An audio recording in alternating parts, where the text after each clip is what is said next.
Hello, ladies and gentlemen, and welcome to the Coast-to-Coast Combat Hour. I'm your host, Matthew Hawkins, and as always, I'm joined by my co-host, Ed Carbajal. Ed, what's going on, my man? Nothing. I'm laughing. I was a little late with the trigger with the little intro there, so I was laughing. But nothing, man. I mean, it's 4th of July week, and my favorite part of the summer. Um, I was kind of hoping the International Fight Week would have been this coming week, but it was last week, and you managed to drop in for 303, which we're gonna look back and talk about. I mean, the first thing I thought about, obviously, I think the thing that stood out the most was the literally during the event, the card change that happened. I don't what was the energy in the arena like? Like, how did they tell you guys that was happening? Well, I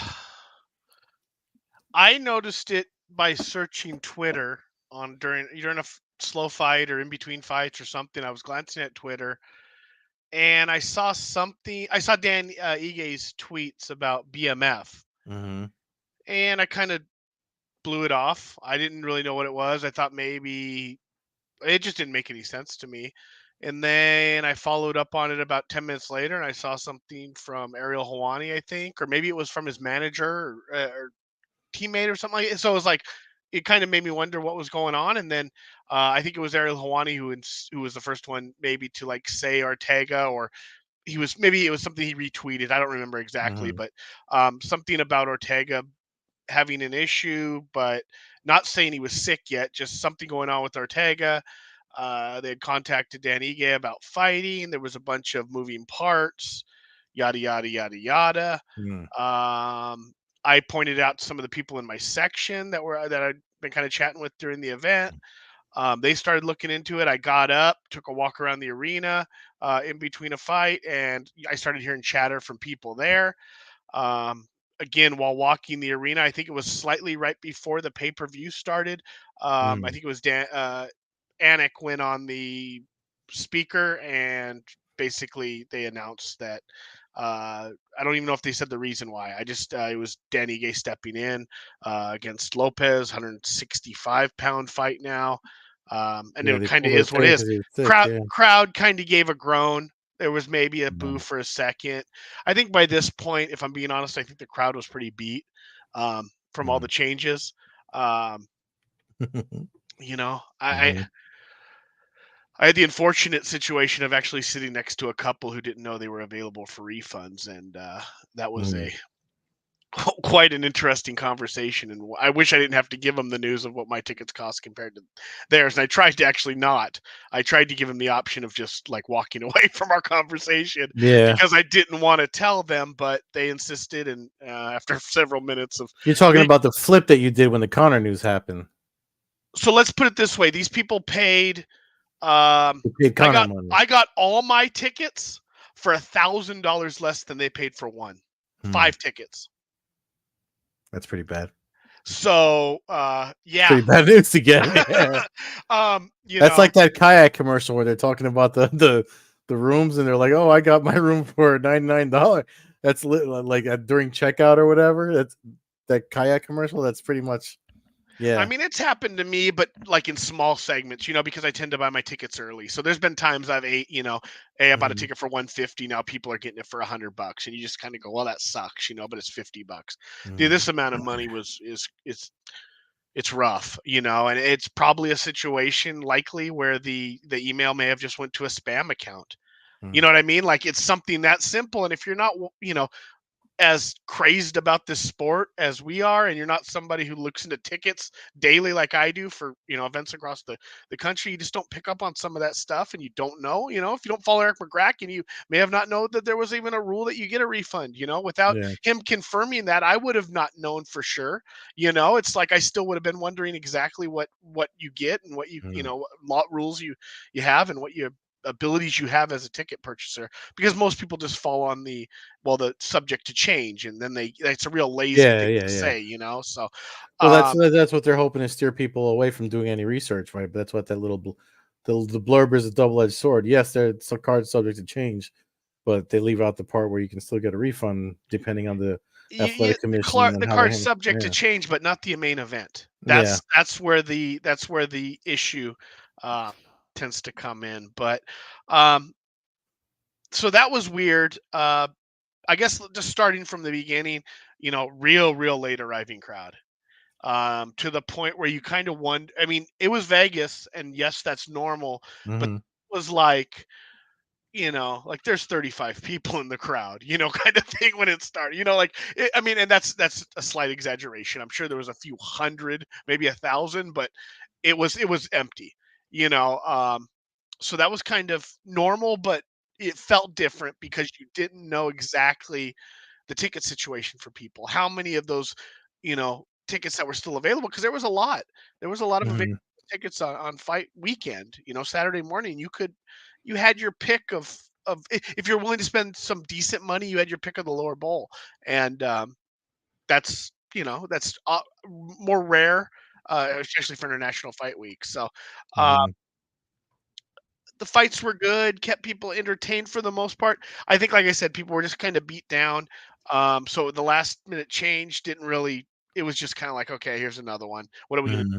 do now? Let's just, you know. Um, but getting to that change, I don't know what your opinion of it is. I think we know. I saw your comment on Facebook, and I actually liked it about something to do with you know licking the right boot. I don't even remember what it was. Knowing the right Hmm. person or having the pull. Maybe it was just having pull in the athletic commission. And I think he said something like, "You don't say." Like it's a weird move. I'm happy it happened.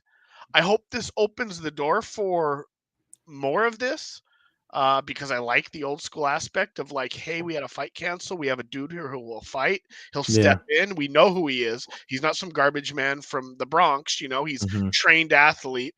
Um, but at the same time, it kind of felt like a little knife in the back because it made me realize the hundreds of fights I've paid to watch that got canceled that the UFC never made a single attempt to Hmm. fill. Um, I mean, we have weekly, literally weekly, we have fights canceled on weigh-in day. Yeah. Most of them are in Vegas at either at T-Mobile or Or at the the Apex. Yeah. Apex. It within between LA, San Diego, and Las Vegas. And I guess if you want to go Salt Lake City and even Denver in the other direction, and go down to Phoenix, you've got metropolises everywhere with hundreds, if not thousands, of fighters Hmm. that would take a fight on short notice in a phone call. And it just shows me that for the only reason the UFC did this one is because of all the previous changes.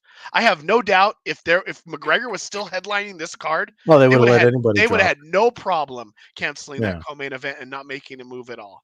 Yeah. So while I was happy it happened, I'm happy I got to see Lopez fight. I'm happy I got to see Ige perform well.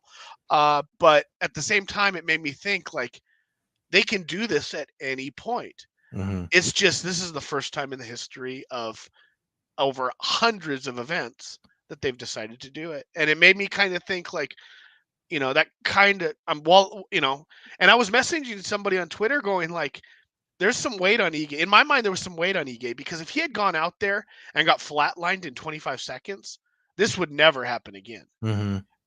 But he went out there. It was the best case scenario. The young prospect who could still potentially be a champion won, and the gatekeeper-ish guy went out there and challenged the hell out of him and pushed him in the third round and made everybody look great. Everybody was happy. Everybody got paid. And Hmm. potentially to me, this sets up like, okay, so if something happens at weigh-ins, it's not over yet.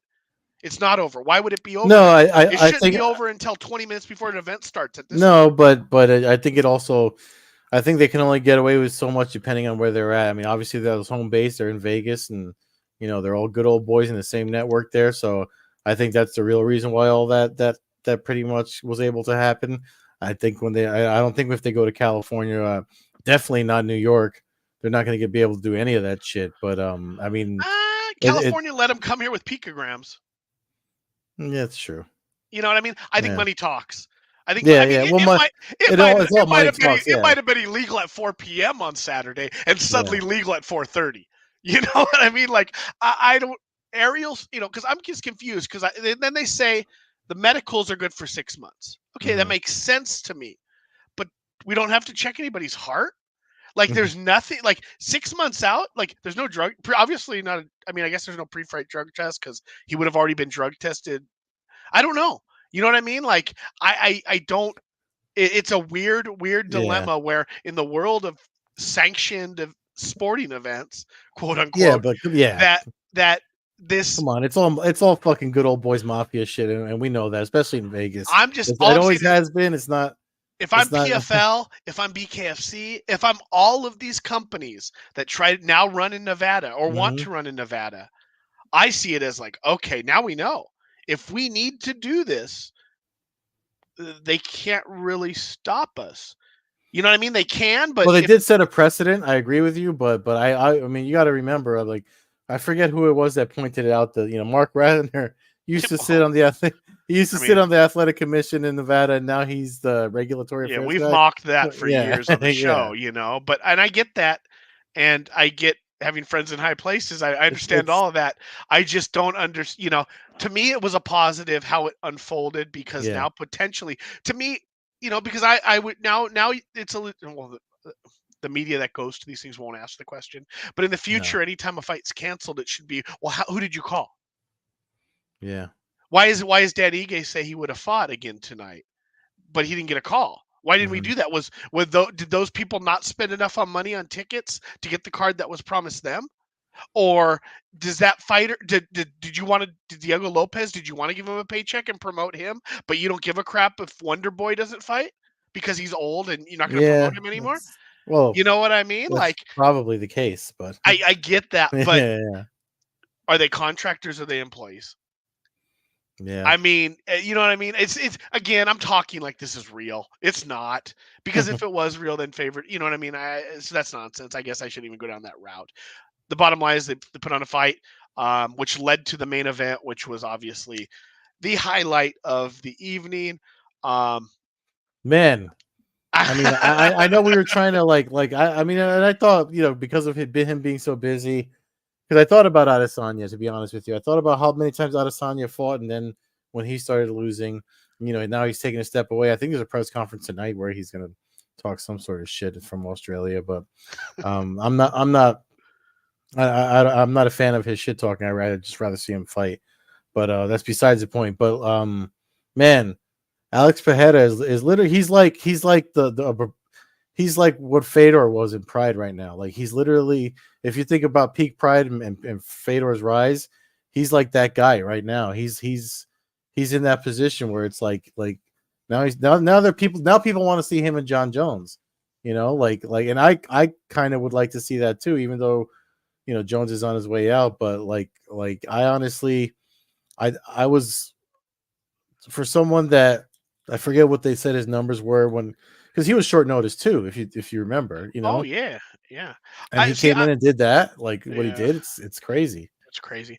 I would if I were you bring up the Pride comparison. Me personally, Fedor to me was unbeatable back then. I would compare him Hmm. more to like the Vanderlei Silva of Pride because Vanderlei Hmm. Silva wasn't undefeated, but it was a savage and it was kill Hmm. or be killed. You knew he was either knocking the other dude out or he was getting knocked down. That's kind of like where Peje is right now. Hmm. Uh, and so I would kind of go that route.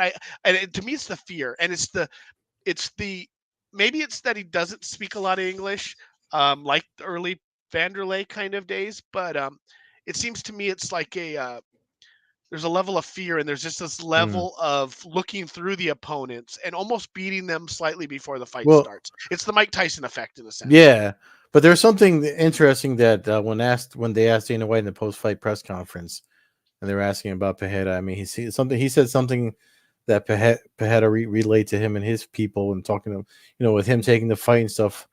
I mean, apparently he wants to fight as much as he can because he knows the window for how long his body's going to be able to do this is short. So he wants to get in as many as possible, and I think that's a testament to why he's able to do what he's been doing. Because he wants to. I mean, in such a short amount of time, as far as UFC fans are concerned, he's already cemented his legacy with the titles he's won and the people he's beat. But when you look at his career overall, what he's done in kickboxing and what he's doing in MMA now, it's Yeah, I mean, I was trying to. legendary stuff. I've been trying to think about who like historically to compare him to, and I've been thinking UFC. Like I Mhm. said, I guess Vanderlei popped in my head when you said Pride. They're kind of a little bit of the same, maybe the Brazilian Mhm. connection. It's almost it's hard. I don't know. It's like he's such a killer. I almost maybe in UFC it would be Chuck Liddell's couple year run where he was Mhm. knocking people out left and right, and it was like Mhm. you were paying to go watch somebody get basically carried out of the ring. Um, I but you also knew that Chuck at the same time would take. He had a chin. Mhm. Pahea has one, but I to me it's just I just love it. I love the lack of shit talking. I love the Yeah. psychological game. I love the it's what I loved about Fedor. It's what I loved about guys like Dan Henderson. Yeah, and Even that's a Randy good. Couture, those guys. It was Yeah. psychological. It's like they would beat their opponents before the fight even happened. And Liddell even, like Liddell didn't talk. Even to this day, Liddell's a quiet man. Like he's not Mhm. out there talking a lot of shit. Tito was the shit talker. Mhm. John Jones runs his mouth kind of now. McGregor's the king. Sonnet. You Yeah. know, But I mean we're seeing more of that lately. I think we're seeing more of these guys that don't need to talk shit, just fight fights, win fights, and do well, and the fan base will come, the money will come. And Pajeda's a really good example of that. Even Jiri's a good example of that. I liked, like you said, I liked that there was no shit talking or anything like that. But that's I think it's three in a couple hours. Antoine's asking about it's the 3:05 press conference with Adesanya that I just mentioned that. I think it's going to be on like 10 o'clock your time, okay, Matt. so later tonight. So yeah. So I mean, Yeah, if I think of it, I'll watch it. Like again, I'm not a fan of the. I'm not a fan of the. You came to Vegas on fight day, right? You went in on fight day. no, You I came didn't. on Friday. I went to the weigh-ins. I Oh, did the okay. weigh-ins. I passed on slap fight. Um, What? Yeah. Did not go to the see, Wait. okay, so I guess it was International Fight Week. Here's the thing that's really weird. Like other than seeing some advertisements for how the could you pass on slap? it was What's tough as tickets continued to drop, but just decided that it wasn't for me. Made the call that it's just not my thing. Like even if wasn't it's everybody there? there was a lot of people I had friends that went said it was great, you know. I if Yeah. some you might like it, you might not. I No, I'm again, I'm being not a dick. criticizing it Yeah. because I really don't care. I think it's ridiculous that It's the world's greatest sport. the commission sanctioned it. I think is the most ridiculous thing of Yeah. anything. But I'm also for anybody doing what they want, and it's Yeah. their Yeah. brains and it's their bodies. Yeah. If they So want to get slapped in the face for you for know, I five just I thousand just bucks. couldn't I couldn't pay the amount of money that it still was to go see it, and I just had no interest. So that for a fight week, man, it's just not the same. Maybe I'm older. Maybe I don't hit the strip as much as I used to. Maybe I'm more of a, you know what I mean? Like I'm trying to figure out excuses why I don't see UFC branded shit everywhere in Vegas like it used to Mm. be. Yeah. Yeah. But other than Dude, okay, I other remember than the monorail. The last when I went in 2016 for 200, the monorail was branded I mean, and 200. maybe it Yeah. was this time. I can't say it wasn't, Yeah. but I had no reason to really go out because there wasn't meet and greets at the bars. There wasn't, you Mm. know what I mean? Like it was like, okay, it's fine. Do I want to go to the expo? So getting to that, Um, spoke to a friend who went, who's been to many. Mm-hmm. Actually buys the VIP to go. Still Oh wow. enjoys his money, enjoys hanging out with the fighters. Cool, man. It's all good. If that's, I appreciate that. I did it. It's just, had I Yeah, you not done didn't it in need the VIP past, to do it back in not as much, 2015. but I Yeah. still had the VIP package back in the Yeah. day because I wanted the extra stuff. I wanted the extra access. Now the VIP is the only way you can really do the expo, Mm-hmm. which speaks for itself. Mm-hmm. So Mm-hmm. with that said, VIP costs did almost double. However, the experience was much more pleasant for those in the VIP, according to this individual. I asked him, "Well, is it worth me showing up Saturday? Should I go buy a $35 ticket, whatever the heck, $40, whatever it was for the day? Is it worth it to go and walk around for 2.5 hours? Mm-hmm. You know?" And I basically got no, not worth Yeah. your time unless you're going to get there early and stand in line for 3 hours to meet four random fighters. It's really not Yeah, okay. that's what's awful about it. It turned into these things where you're just standing in line to take a fucking picture so you can put it on your social media. Like, what the fuck, dude? Yeah, I mean it, and yeah, I mean that was always available to people that wanted to, but there was Yeah, always so much more because I would stand in yeah. lines. I was a victim of standing in lines. I'll stand in. There was a time. again, if I was They younger and had I didn't guest speakers. I remember. I mean, that's how I got. If correct anyone's the seen the picture, forums, I'm there was wearing guest this speakers. shirt. Me and Dana White on the same stage Yeah. because he just said come up on stage to people and I forgot he did some Q&A, and I don't think he ever does that anymore now because he's fucking the You $6 know, they million had dollar used to have man. a cage set up. They used to have Yeah, MMA. They used to have yeah, jiu-jitsu. They still bought. I think they still had some of the submission stuff going yeah. on They from the they had jiu-jitsu. IBJJF thing going on. I know I sent you the schedule when they sent it out You to. did. Okay, that's where I saw it. But at the Yeah, same time, like it's not in the same building, or it's in the same building, but it's not. I'm guessing if it was anything like last year, because it was the same location, it's um, not as easy to access. It used to mm, be basically in the middle of the room yeah, before. yeah. You couldn't walk anywhere. So I just so I passed on it, and I don't regret it because there was nothing that I was. I mean, I can't again, the list of fighters to me, like, hey, man, if I looked at that list and I saw Conor McGregor and John Jones and Alex Mhm, Bahia, and you know what I mean? But standing in line for 4 hours, no disrespect to shake Chris Gutierrez's hand, is just not going to do it. I'm not going to mhm, do it in 2024. Like, and that's not a knock. He might be, but it's just how it is, yeah. um, I think I genuinely don't know It's where like a that's sheep. going. It's like a sheep. Like you're treating the fans like sheep, and the fighters like sheep too. It's not what Yeah, it I mean, was. it's not what it was. It's not what it used to be. I wish it would go back. I don't know. I almost feel like it's time to pull back and just not doing for like 5 years, and maybe Mhm. make the interest of returning or something. I don't know. But But they're probably making money hand over fist. Yeah, You know yeah, what I mean? The less they put out there, people are still coming.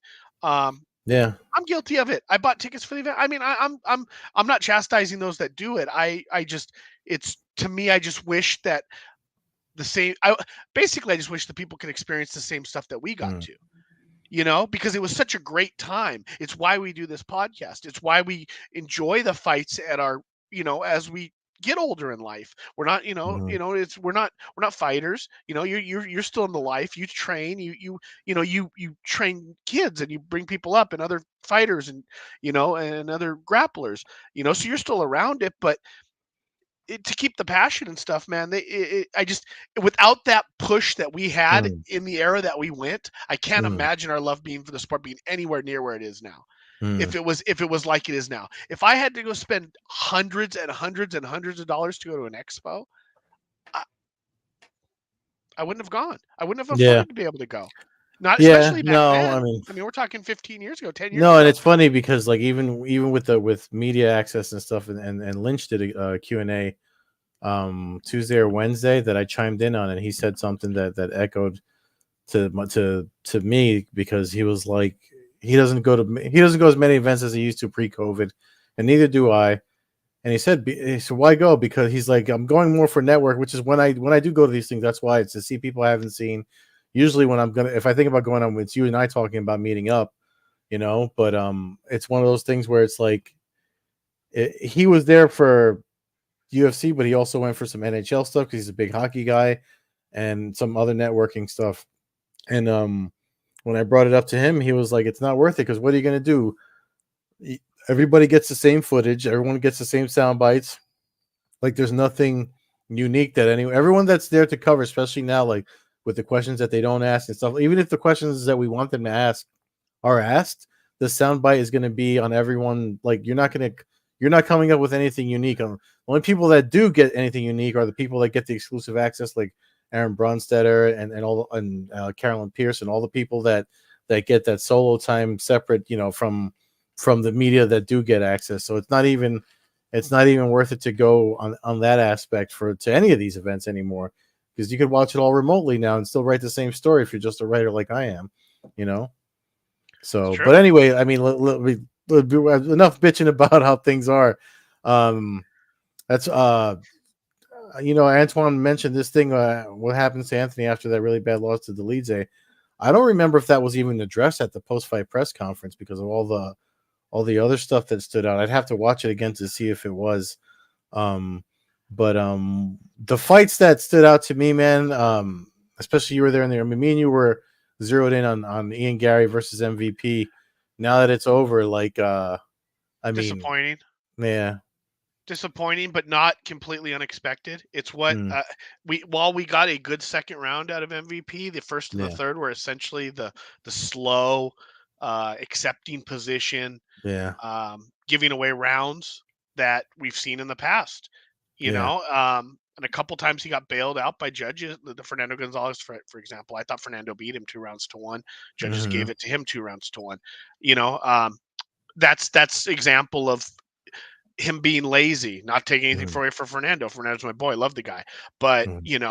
MVP against Ian Gary, with everything on the line, um, didn't just didn't I mean, you can't accept that position. The Yeah, fight's 1-1. The fight's 1-1. You can't go the last 90 seconds with the dude hanging off your back. I'm surprised that first round when it went to like I honestly thought Gary was gonna get that choke just because of how bad MVP was defending it. I mean, even Rogan, I don't think you could hear that unless you had that little earpiece. I don't even know if they sell They that don't little do that earpiece. anymore. No, but if somebody in the crowd was asking why they don't, and I had to tell them that they used to, but Yeah, shows they I don't. still have it in a drawer somewhere from when they used to sell them at events, so you could hear it. But that was a great little thing. They did. I don't know why they don't do that anymore, but whatever. Yeah. So even Rogan was like commenting on how bad the, I mean, it was so close.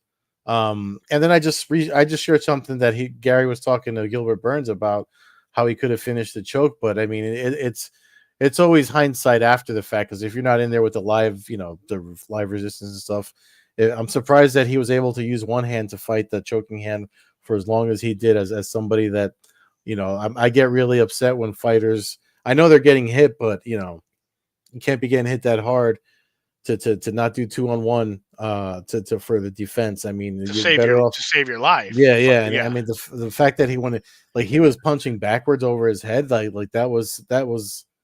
I mean, me and Rogan were literally like having the same like reactions when I was watching at home because I mean, not for nothing, I wanted MVP to win because Bellator guy. I always yeah. I low key everybody knows I'm a Bellator guy or a Bellator Volt, so I would like to see them succeed, but it was Yeah, what it I was. mean, Yeah. I just, to me, you got to do something. You got to Hmm. try. I mean, I don't care if it's grabbing the dude's head and trying to spike it into the ground. I mean, Hmm. that not that I want anything serious to happen, but you have to try. So you got to Hmm. fall back. You've already defended the choke once. Go for a big fall back. I know that's never what you would do. I know that that's what they teach you. You don't want to do that Yeah. kind of stuff. But Well, they also even that third round when he had his back and he was bent over, the final round. That's what I'm talking about more. The Yeah. first round he survived, and then when we came out for the second round, looked really good, and he had Gary on the. I mean, he hit him hard a couple times, Yeah. Yeah. and so going into the third round, I felt like all the momentum was with MVP, and then he comes out and he kind of dances around and doesn't really throw any strikes. Yeah. Neither of them Well. do for a while, and then he does something that gives Gary his back for the last Hmm. 90 seconds, and it's just like you can't you're gonna lose. Hmm. Gary might not even touch you with a single punch this round, but you're going to lose because Yeah. you're allowing him to sit on you like a backpack. That's what I'm saying. Yeah. Jump in the air, fall back. I mean, Well, even and that's what Rogan was yelling when he had him. He was like he kept saying it was almost saying it. Him and DC were like almost yelling like shake your hips, try to shake him. Also, he would slide forward and he wasn't. It was just I it mean, was. that's the actual technique. I'm Mm. saying just go But back him Gary, into I the mean, I was post. surprised Do Gary something. didn't go for a Suliev stretch. Maybe he didn't know it, but again, I mean, they're fighting each other. And one thing I don't know if you guys could hear it. When, Gary said to him at the end when they were talking to each other in the ring. Gary said to him like, they're talking about the fight afterward to each other, and Gary said to him, he's like, I've studied you, man. I know all your shit, and that really showed in that fight. That really showed like he was waiting for those little explosions. He was waiting for the karate base style, the right hand, the kicks from odd angles. That's how he got him in the first round when he grabbed the foot and kind of just Yeah. raised it all the way up. Like he stepped away and caught it on the way back. I mean, he definitely did his homework. I don't know if he did his homework enough to be impressive that does anything for his stock with the fans, but I mean, don't ask me to He speak for fans survived. these He days. Yeah. survived. Like I said, I mean, you're not going for the Sulev stretch. Like, I don't think there was Hmm. any reason. His Hmm. opponent is not doing any defense.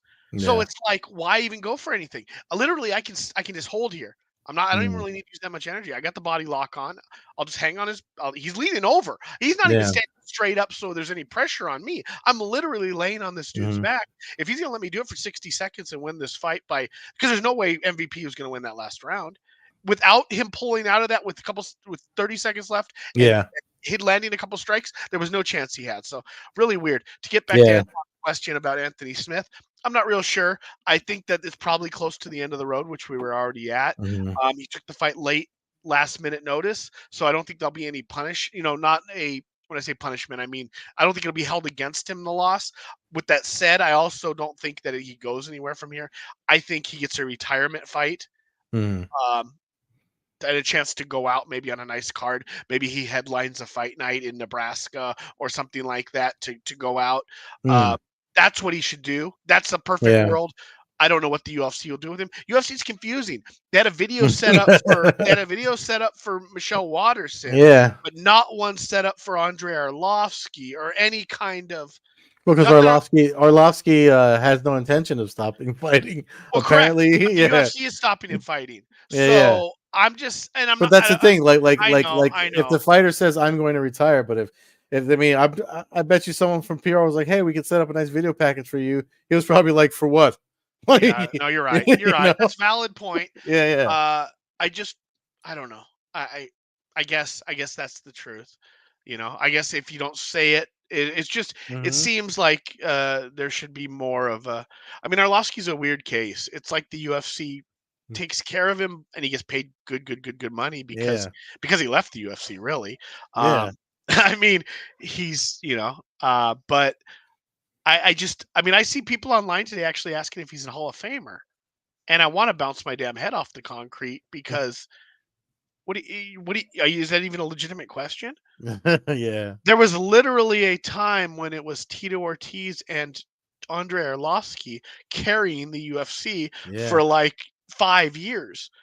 you know, yeah. There like was a time you where had people were back to talking about back Arlovsky the events way like people do about. headed by Arlovsky. You had Yeah, the Eilers fight, you had the Buenatello fight, both in your neck of the woods, I believe. yeah, yeah. Um, Well, but it's the most sponsored fighter I've ever seen in the UFC. I think that guy had more branding on him than any other fighter and I've and ever it, and seen. it did, and it only lasted like 13 Yeah. seconds of branding, 15 seconds. But Yeah. um, I mean, it's title fight after title fight. I mean, Arlovsky was Mhm. he had the fangs. I mean, so to me, I was like, wow, like that's eye opening that someone would honestly look at that and even question Yeah. when again, not a knock, but Cerrone and Jim Miller and these guys are going to the Hall of Fame. Mhm. Arlovsky is as much as you love Jim Miller, Arlovsky's another level higher than him when you're talking the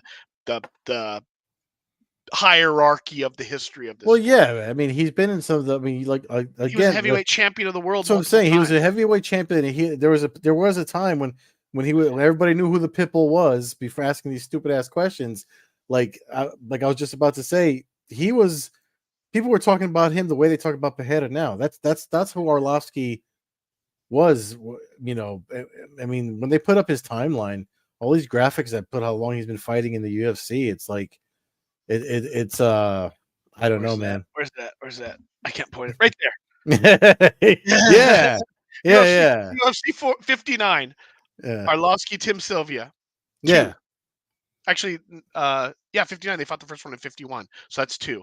That's the one Sylvia actually wins. Arlovsky had won the title with a heel hook at 51, but yeah, and defended it at what 55, 54 and 55, I think, yeah, 53 and 55 maybe, in your neck of the woods out there. But yeah, it was one of those things where it'd be nice to I hopefully he gets a Hall of Fame nod sooner than later. I yeah, don't know where else he's gonna fight. I mean, I shouldn't say. I mean, I guess his options are to go back to, um, Eastern Europe maybe and fight because I I don't know if I don't know. I mean, I don't really consider. PFL likes names. I wouldn't be surprised if they Yeah, throw him, like, maybe, and honestly, he could some probably Riyadh go into their bone. heavyweight tournament and beat a Yeah, couple of the guys. I don't know, but I don't know. It's at just least like at the beginning of their next season, and then maybe give him a Hall of Fame for 26 or I 25 mean, rather. yeah, or I don't know. I just feel like if I'd like these legends to get a proper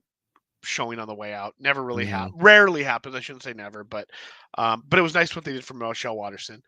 She's while Andre is an OG of the men's game, she's Oh an OG yeah, of the female game, and she was a world champion as well. She was the atomweight Invicta champion of FC, yeah, Invicta, and somebody who was a face of women's fighting.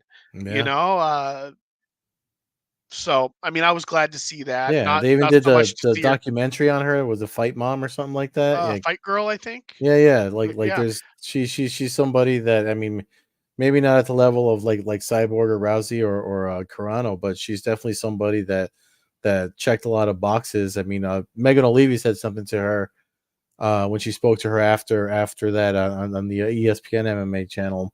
She does a lot of post fight interviews, and she said to her, you know, you were one of the people that put out there that yes, you can step away and be a mother and still do this, you know, and it was something that they both got choked up about.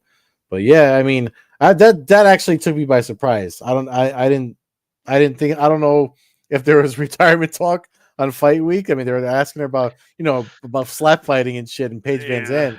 I didn't catch that she was this was going to be her last one. That was I had heard rumors, and it makes sense. And I mean, I'm guessing that that's why they had the mhm. thing because there had some previous discussion about it. Um, Yeah, I'm sure the she UFC was knew. Yeah. also, you know, I think had the UFC brought her over earlier on, right after she had just won the title, and it Mhm. had the UFC started a 105-pound division with her as the face and handed her the first UFC title like they did Ronda Rousey. Um, I think that she could have been a superstar like huge level. She didn't have her weight class. She never had her weight class in the Yeah. UFC. Yeah. So I think that that could have been she could have been a huge face at if they Yeah, had done because that division and like Ronda's at like the same ish time or like followed up Ronda like 2 years later with that division, and her specifically coming in with the her charisma and looks and story and everything. I think she could have been a mega star if that would yeah, have yeah, but yeah. and she did well as she could, but Yeah, she's she cute. was She's always still cute. Yeah. she was always fighting over girls that were just bigger than her, Mhm. and stronger, I would say, and that's why you saw fights where she was when she lost pretty badly because Yeah. it was a you and it wasn't by technique. It wasn't like she's doing No, it stuff was wrong. It's just that the other girls just the pressure and the power too much. Yeah. correct. Yeah. And So people, you know, a lot of people make fun of her because of her throwing her strikes from so far out. I mean, it's easier to be a counterpuncher when you know you can take the punches coming at you and they're not going to damage you as much. But when you're fighting people that you know are going to lump you up like the way she got lumped up on at 303, then that's the I mean, you know, that's the reason why she would eh, do what she yeah, did from so far out, you know. I But feel like that's TikTok crap. If there's oh these, yeah, yeah, if you fight as much as these people do, are you telling me you yeah, can't come up yeah. with a 3-second clip of making anybody look like a fool? I mean, Oh yeah, yeah. half these people doing 100. chicken dances, half of them swing. I mean, how many times have we seen guys throw jabs and it be 2 feet short? You know Yeah. what I mean? Like it's her kick was her jab, and if maybe she's using it for distance. Yes, it looked ridiculous. Yes, there was probably some fights she was a little hesitant to get in on when she's fighting again. When you're fighting Joanna, you Hmm. know, like you're Yeah. probably not ready to. It's a there's a lot going on there. So Yeah. I best to her though, awesome career. Um, and just one of the good people of the sport. So really happy to see what they did there. Um, I guess moving forward, while not the UFC 303 level, I will be attending Nate Diaz versus Jorge Masvidal's boxing match this Saturday night.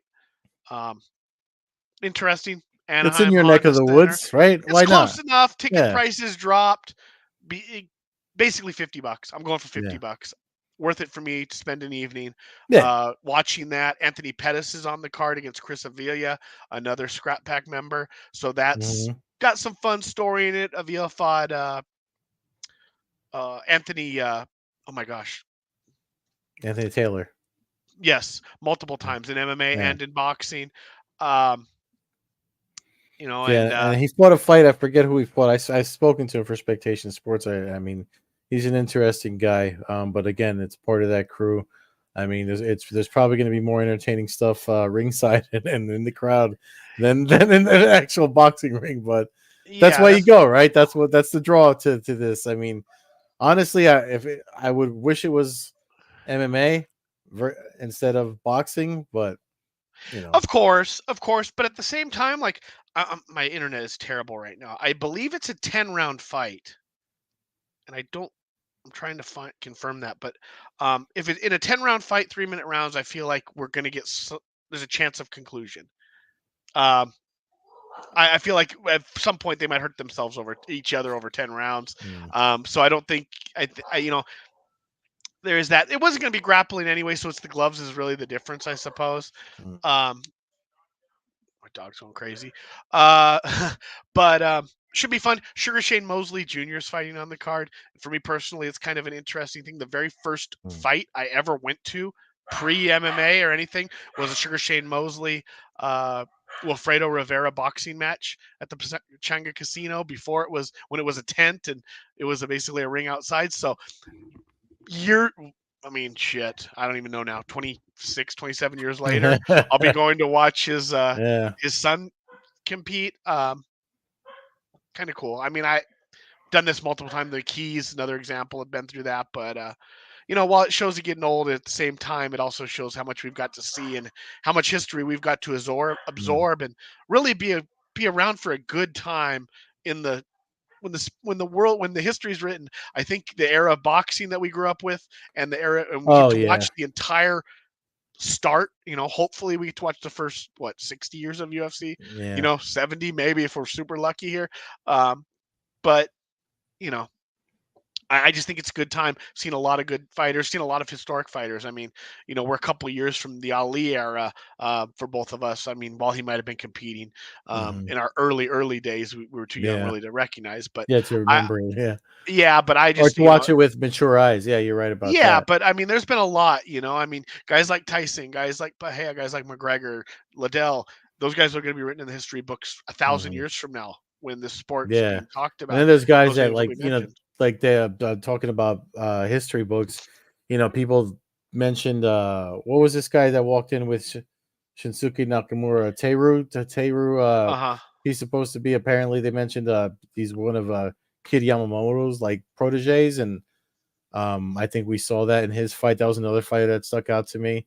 Obviously that Peyton Talbot kid wasn't in the cage long enough to, he was, his fight was just fast enough to make a name for himself, but he was if you missed it, then you don't know who he is yet. No, it looks explosive. I mean, Yeah. that was good. Joe Pfeiffer had a devastating knockout. Hmm. Put the conversation about the gloves not allowing knockouts to rest. Um, They joked around about that actually. Dana White had confessed that him and Hunter Campbell were almost on the same page, and the fans were like, we sure these gloves are did working something right?" happen? Yeah, yeah. And then the knockouts started coming. They were like, "Holy shit!" We almost started thinking we should have gone back to the old ones. Or he didn't say that, but it was funny to see them acknowledge like they were kind of thinking the same thing as what we were all thinking. Yeah, I mean that's big to them. They can't have the sport Mhm. become decisions nonstop. Yeah, yeah, yeah. Um, but speaking of Watterson, Jillian Robertson continues to get better. Her Mhm. grappling is nice. She has some striking now. Potentially, I don't know where exactly she peaks out at, but she's getting better. So you never know. And then Andre Feely and Cub Swanson essentially, I wouldn't say they gave us exactly what we could have got out of them, but they Yeah. they gave us a good fight. Got fight of the night. Split decision for Feely. You know, fun night for UFC. Um, and then, like I said, the boxing this weekend should hopefully cap off a 7 day span of some combat. Sports. I don't know exactly what else is going on this weekend. Kind of being in Vegas last weekend, but I just know that boxing's going on, and then we get into BKFC. I got a nice little run here. I feel like it's like 2015 again. Yeah, hey, that's So good, right? That's good. I yeah, know, I no, know, I it's know. nice to get back in the rotation, and I Yeah. mean, I'm just it's I a think I'm been gonna head down to I'm waiting to hear from people to confirm that they want me to cover it, but I might go to the finals for the 155ers for the PFL in Hollywood, Florida in August. I'm just waiting nice. for word if that's something people want from me, but as like Lynch said, I have to have more than, I have to go to something with for more than one reason to go, not just when everyone else is going. But Yeah. so Exactly. But yeah, it's good. It's a good time, man. It looks like, I think we're back to normal. It's official. We're back to normal, We're getting there. sort We're of. yep, yep, Yeah, yep. I mean, as normal as we're ever going to be from this yeah, point going forward, the new normal. yeah. Um, all right. I want to answer this question because I saw it pop up that Antoine asked. How do you guys feel about fans gaslighting Jamal Hill? They'll talk to Russian line, but say he's always salty about something and ignore the fact that fans talking shit. Um, I think he just I'm not a fan of responding to bullshit. Like even me and Matt talk about it all the time. We get shit on the internet too, and it's like you could do one or two things. Give when they poke you, they say shit that they want the response. You know, the best thing to do with somebody trying to fucking fuck with you online is not give them what they want. Just go about your business. Keep doing what you're doing. Keep producing your content. Jamal Hill, just keep training your fights. You know what I mean? Fuck these people that think and I'm not a biggest Hill fan in the world. You know what I mean? No, but But you're exactly right because nobody yeah, nobody respected is really talking yeah, like that. Nobody yeah, that has a picture in their profile is really speaking like that. yeah. It's always the it's just the online stuff. But if you put Hmm. yourself out there and he sets himself up to be a target occasionally, and Yeah. he hasn't figured out kind of how to let that go a little bit and just realize that It's a dark hole. not every comment needs an answer and not every Exactly. reply. It's a Um, bad rabbit hole to go down when you start responding to all those fuckheads. and he's coming off a loss. It's a tough sport, man. Hmm. They eat you up. He gets a Hmm. win, he gets back on the momentum. For every person that says he sucks, there's 15 people that are going to say you're the goat, or no, you're not maybe not the goat, but you go get your championship back. Hmm. I mean and again, like you said, I'm not some huge fan of the guy. I was hoping to see him fight this past weekend, Hmm. but I just I think it's going to come with maturity and the you just gotta stay off online. It's just cancerous to Yeah. your No. I mind. mean, If you take everything seriously, then it's gonna destroy you. look at yeah, exactly. I mean, Joe Giannetti, who's the Cage Titans champion, 155 title holder currently. I think he holds two titles. One I forget. It seems like he's fighting in Massachusetts almost every other month. He's fighting the end of July, I think. But he just put something up that I responded to, and he and I spoke about it. Like he start now when he's in fight week, he literally just takes his phone and throws it to the side so he can focus on his fight because he just addressed it recently. Like he's had people tell him that he should go kill himself just because he fucking had struggled with a weight cut or something like that. And it's like, dude, what the fuck is wrong with people? Like, Yeah, first of that's all, you don't even try to cut weight to be talking about people cutting weight, and secondly, it's just one of these things that it's like, again, I mean, the internet has made amplified so many people, and what's a Mike Tyson quote about they're getting punched in the face behind a keyboard or some shit like that. I mean, everybody's brave in front yeah. of their laptops. So Yep. Yep. So yeah, I don't know. I just think he should probably just avoid. Like you said, don't reply. yeah, Just let it yeah, go. just don't just keep doing your thing. I won't see the dude's comment unless he replies to it. You know Yeah, what I mean? Like yeah, you're kind of spreading it by yeah. you know He's answering it. That's how people see all. I mean, exactly. Yeah. so. Anyways, until next week, fans can check out the show at Combat Hour on Twitter, Coast to Coast Combat Hour on Instagram. Follow me, Matthew Hawkins, at MMA Hawk 21 on Twitter and Instagram. Follow Edit Carbazol on Twitter, Carbeerzol on Instagram, and Old Head Carb on Twitch. Thanks for listening, everyone, and have a good evening. Enjoy your 4th of July, people. There you go.